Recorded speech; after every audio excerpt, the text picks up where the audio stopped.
This is the time. And this is the right time. More Nisi.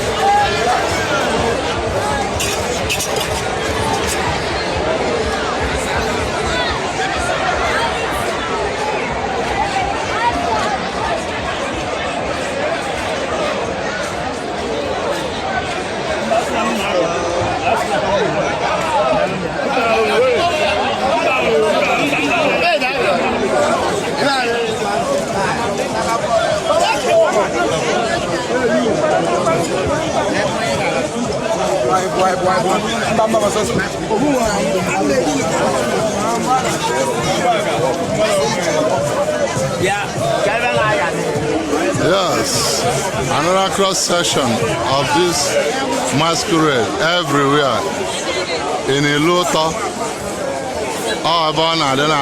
In Ilota. All types of masquerade.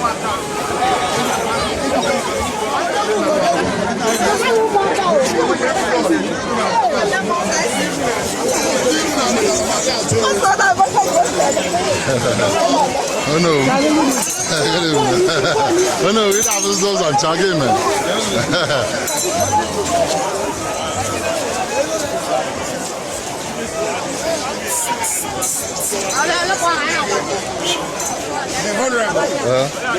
Enjoy your man. My respect, sir. Enjoy your man. Yeah, we'll do more.